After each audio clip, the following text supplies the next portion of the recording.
ia le tamaita ia Honorable Carmel Sepuloni o le suite tai leo le pati fai o le leipa. Well, ladies and gentlemen, it's been a while since I last spoke with Honorable Carmel Sepuloni. Well, she was co-leader of the Labour Party at the time, and also the minister, the Honorable Minister for Social Development. And it is a pleasure to have you back, Honorable Carmel Sepuloni. Always nice to see you. It was the last time we spoke was before the general election, but talofa lava, malo lelei, how are you? Talofa lava, Savia. I am good and great to be back on your show. Yes, I was looking forward to seeing you down at the Beehive at Parliament building last week when we went through the second reading of the bill, the private members bill, and it's good to have you back on Radio Samoa. I hope everything is going well with your position now. How's things going with you? They are good. The Labour Party's in good spirits, but it is difficult being in opposition, and every day you are fighting against or making your voice heard about another policy or the political agenda that we disagree with strongly. However, this is a big part of our democracy, and so we respect the role that we hold as opposition, and we're in it for the fight. The national-led coalition government at the moment with ACTA and also New Zealand First, how are they dealing with policies that actually affect our people, Pacific, Maori, and like talking about the vast population, especially Pacific? Well, I think overall they're struggling to agree on a whole lot of policy areas, which is probably slowing down some key decision making, including things like sorting out the ferry mess and a range of other things. We've seen appointments being made very slowly, and that probably comes down to disagreement between the three political parties. I think the thing that impacts our community the most is that real dissonance or disagreement with the idea that there should be targeted funding, with the idea that there should be an equity approach taken when policy is formed. I mean, I just went to the launch of the State of Pacific Peoples report released by the Salvation Army today, and there's so much in there with respect to areas that Pacific people are disproportionately impacted, where you can see a targeted approach by any government needs to be taken, but this government doesn't want to discuss or consider anything that really is Māori or Pacific specific, even though we know that is what is needed if we're going to make changes with regards to those statistics. What are your thoughts on that? Because you've seen sectors been having job cuts all over the place. How does this define, their stance as a coalition government with the needs of our people at this particular time of the year?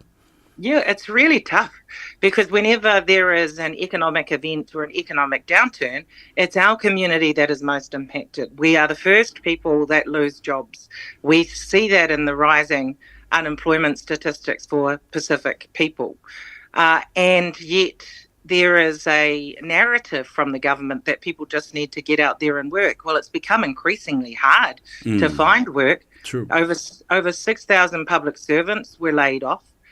There are 10,000 fewer building and construction jobs now because the government have stopped investing in infrastructure and the projects that we started. And many of our people are impacted by these job losses. And then that goes on to, of course, have an effect on their families and also our wider communities. Have you been looking or, having some updates and watching the Jokum Forum in Samoa? And what do you take out of that? Look, I think Samoa did a wonderful job hosting all of those world leaders. And I think that Samoa can be really proud of the event that they put on and the hospitality that they showed to everyone that was there.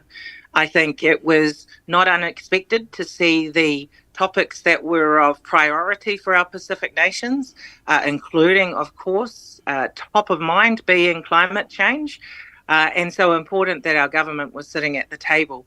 I was surprised to hear that our Prime Minister didn't take the time to go and visit the community that has been impacted by the sinking of the Manawa Nui, and very disappointed that he didn't take the opportunity whilst there to go and view the site and talk to the locals about the impact that it's had on them. It is my view, and also other people that have conveyed and relayed to me, even because he didn't go to the actual place where because the impact is on the local people out there. But even asking him if it was time for New Zealand to actually give an apology, but he sidestepped the issue and went into other matters rather than saying, look, in due time we will have an apology, an official apology for the Samoa and its people. I think he could have made an apology. I mean, clearly it has caused distress. Clearly there will be environmental impacts, and perhaps the apology to start with is not the fulsome apology that will come later, but certainly there could have been an early apology that recognised the distress and impact for Samoa because of the sinking of this ship. And even the Deputy Prime Minister himself, the Honourable Vavasamana Winston Peters, also sidestepped the same question and the same issue. So I think they already talked among themselves, and even the Defence Minister said it is not time yet to make an apology, an official apology to Samoa. But you look at the impact. It was so lucky because of JOCUM, and people adhere to the advice from the Prime Minister. Please, to keep it cool and let everybody work, and just despite everything that was going on, it brought a different kind of spirit to this whole environment of the JOCUM meeting, and nobody wanted to say anything to disrupt the meeting, Honourable. Yeah, and I think that speaks to the values of Samoa and Samoans. This is a disaster that has occurred in just recent weeks, and yet the general population and the government of Samoa were willing to put that to the side for now. Yes. Because of the event that they were hosting, despite all of the distress and anguish that this has caused and the concerns that they have for the future impacts. But it speaks to the values of Samoa and Samoans that they were willing and able to put it to the side for now. However, I think it also speaks to, unfortunately, the values of the Prime Minister, that he didn't take up the opportunity to actually acknowledge what had occurred and to actually go and visit the locals. But it also, Honourable, it speaks volume of the reputation of Samoa and their personality, the love and respect that they had right throughout the 2 weeks of the JOCUM forum. Nothing was said. There were no protests. There were no marches, no nothing. The whole atmosphere, it was one focus until the end now. But what I want to put forth to you, Honourable, a question about a time frame that is very serious and very important.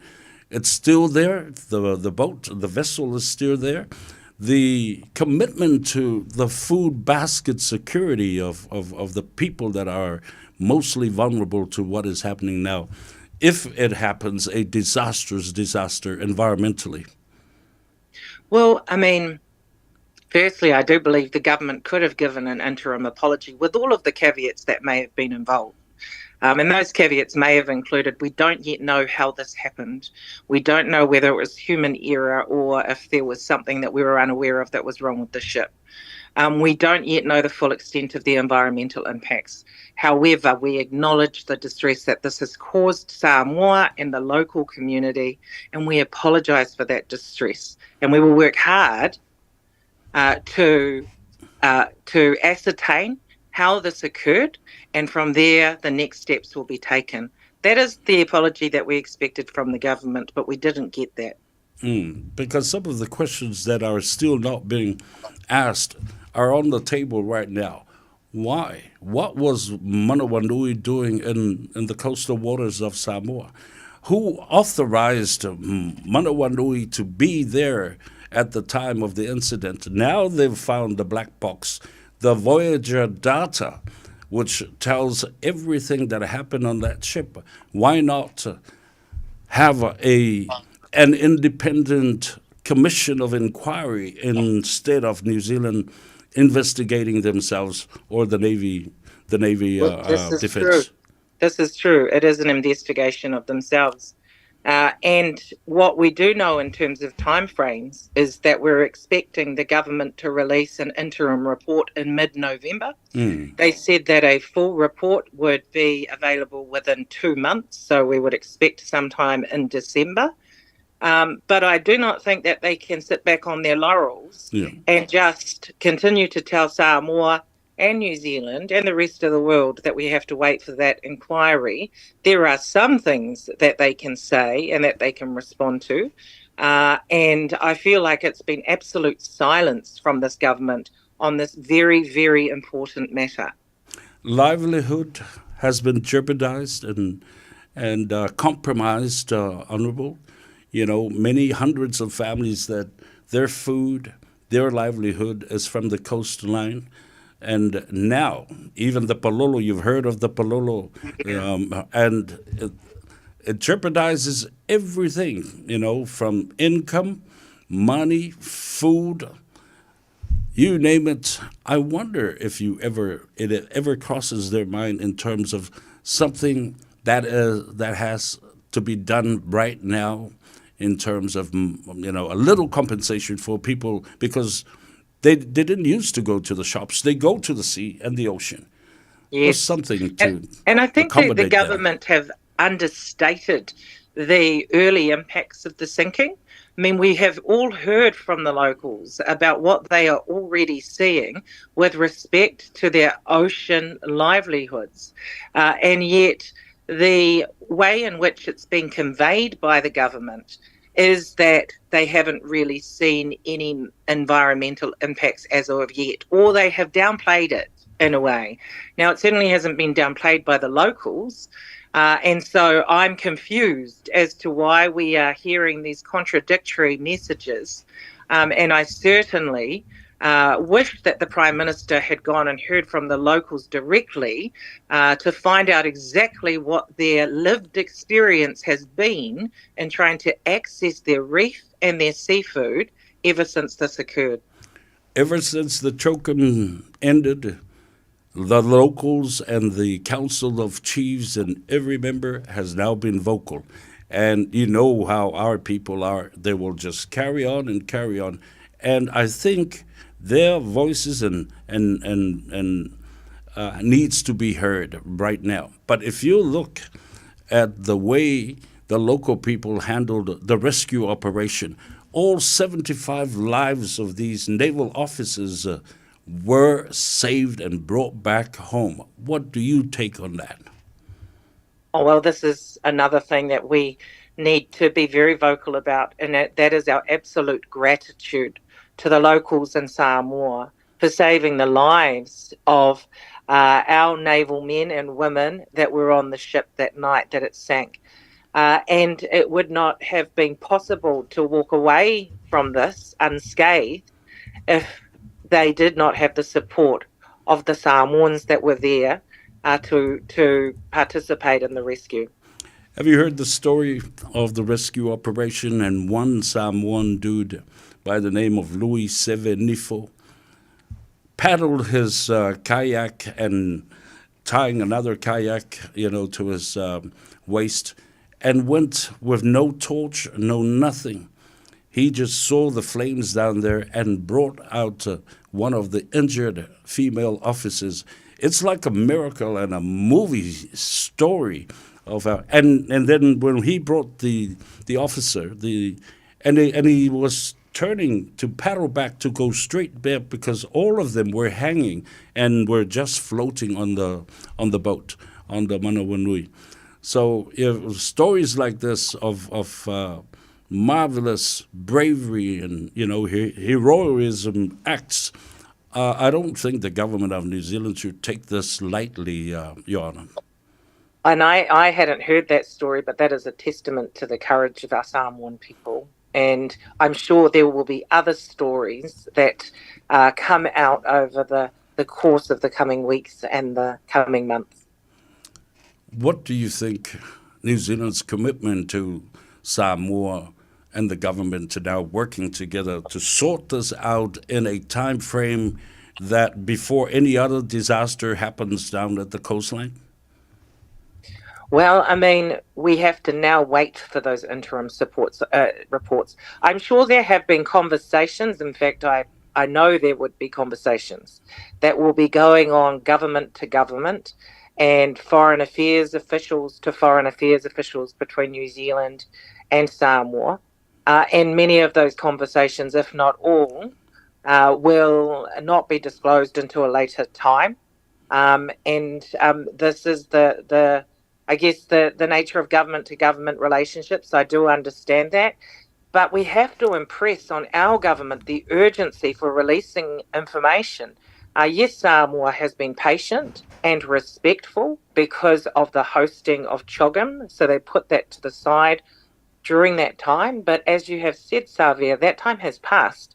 And yes, our people can be respectful, but they are also very vocal when it is time to be vocal, and they will make their voices and concerns heard very loudly and very clearly, and it's not going to ease up.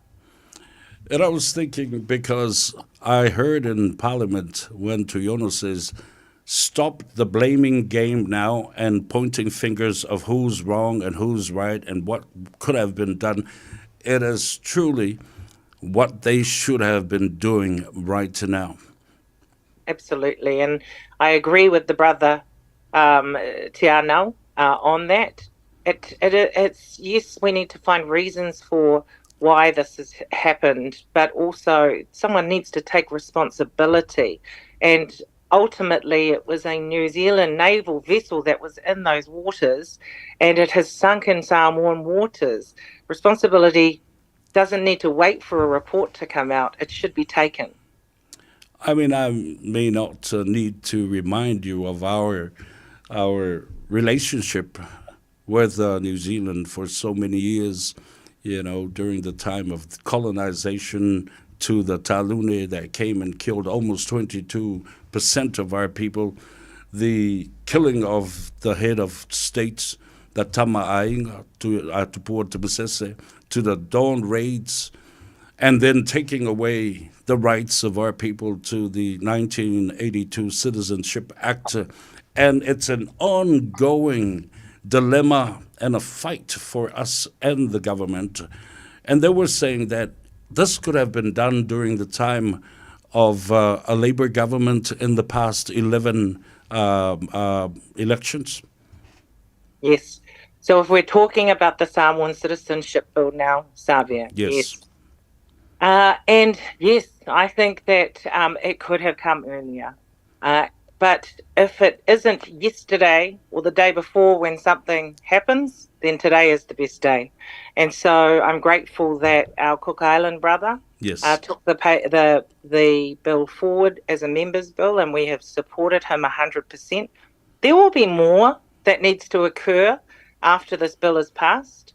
There will be more that will be discussed on this bill at the committee stages, because we know that our Samoan community are not entirely happy with the shape of the bill as it stands, and are asking for a couple of amendments in the very least, one of which is to remove the cost or the charge to actually getting the citizenship or applying for it.